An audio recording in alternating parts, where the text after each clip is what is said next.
प्रधानमंत्री नरेंद्र मोदी पहुंचे हैं आज। अमूमन यहां हर वर्ष देव दीपावली मनाई जाती है, लेकिन आज प्रधानमंत्री नरेंद्र मोदी के पहुंचने से यह आयोजन और विशेष हो गया है और खास हो गया है। और देव दीपावली से जुड़ी कई अलग अलग कथाएं हैं जो बताती हैं कि क्यों देव दीपावली मनाई जाती है। उसमें कुछ धार्मिक आस्था से जुड़ी कथाएं भी हैं, कुछ सामाजिक मान्यताओं से जुड़ी हुई कथाएं भी हैं।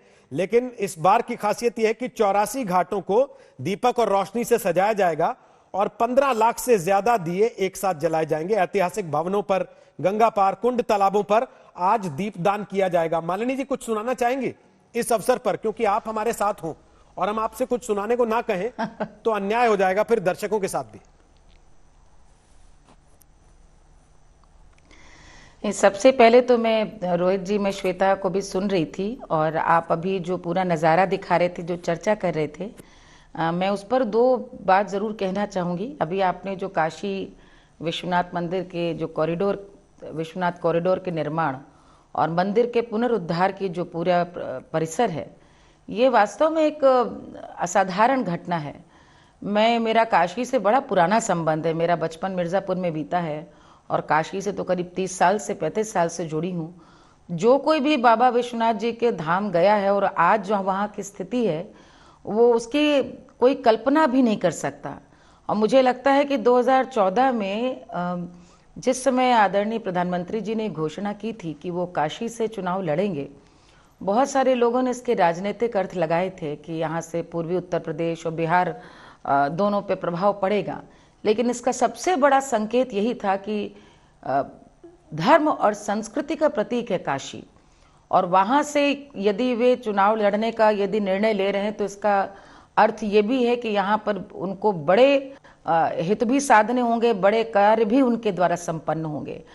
काशी विश्वनाथ मंदिर का पुनरुद्धार 12 बार आक्रमण हुआ है काशी विश्वनाथ मंदिर पे, और यहाँ पर जो वर्तमान स्वरूप है उसमें आज स्थिति ये है कि अब पिछले कुछ समय से जमीन का अधिग्रहण करके और उसमें जो विस्तार किया गया है, 43 पुराने मंदिर निकाले गए हैं, पाए गए हैं, दोबारा प्रकट हुए हैं मैं कहूँगी।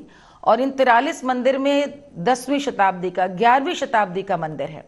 और वहाँ से अब ललिता घाट से सीधे माँ गंगा से जोड़ने का क्रम, जो बात श्वेता कह रही थी कि आज के समय वास्तव में आज जीर्णोद्धार या पुनरुद्धार करना असंभव है। आज की स्थिति में जहां मोबाइल की दुनिया है, जहां पर तुरंत प्रतिक्रिया होती है, जहां तुरंत किसी न किसी चीज़ को लेकर के लोग अपनी प्रतिक्रिया देते हैं, ऐसे में जितने शानदार ढंग से ये कार्य हुआ है, ये कभी कभी लगता है कि वाकई भगवान अपना कर्म करने के लिए, अच्छा कार्य करने के लिए अपने सेवक ढूंढ लेते हैं। ये वैसी ही घटना है ये, वरना असाधारण। हम लोगों ने सुना था कि सोमनाथ मंदिर का जीर्णोद्धार हुआ था, लेकिन जो स्थिति आ गई थी जहां पर कोई देश का नेता मंदिर जाने में सकुचाए, वहां पे देश का प्रधानमंत्री जितने गर्व और गौरव के साथ, अनुष्ठान के साथ, श्रद्धा के साथ न सिर्फ प्रार्थना करते हैं बल्कि मंदिर का पुनरुद्धार और जीर्णोद्धार कर रहे हैं, जो कि अब वो गति हम अयोध्या में भी अब देख रहे हैं।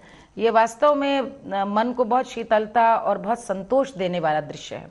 और इसी कारण आज उनका यहाँ पे आना, कॉरिडोर की गतिविधियों का जायजा लेना, और इसी के साथ कार्तिक पूर्णिमा पे जो आप बता रहे हैं, ये आज का दिन गंगा स्नान का दिन। और आपने एक बहुत अच्छी कथा बताई कि कई सारी कथाएं हैं, उसमें एक बहुत बड़ी कथा ये भी है कि जो प्राचीन मानी जाती है कि दशावतार जो विष्णु जी ने लिए, उनमें मत्स्यावतार जो उन्होंने लिया, वो इसलिए लिया कि जब प्रलय आई तो वेदों को उन्होंने बचाया। वो आज कार्तिक पूर्णिमा के दिन बचाया, और इसी कारण विष्णु जी की तो पूजा होती, उनका ये प्रिय महीना है।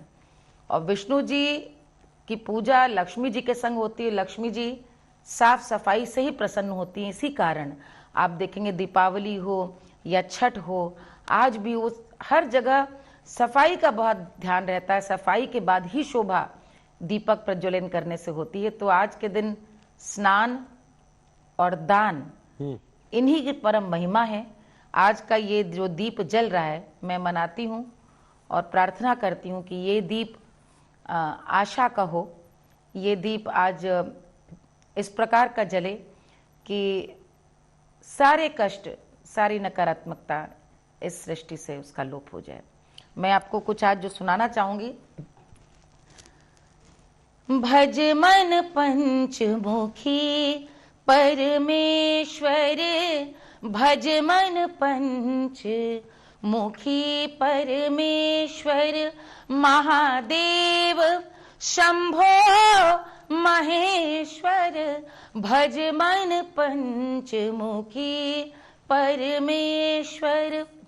आदि अनंत अनामय स्वामी, करुणामयी निज अंतर्यामी, महादेव शिव गणदानी, देवादेव महेश्वर, भज मन पंचमुखी परमेश्वर, भज मन पंचमुखी परमेश्वर।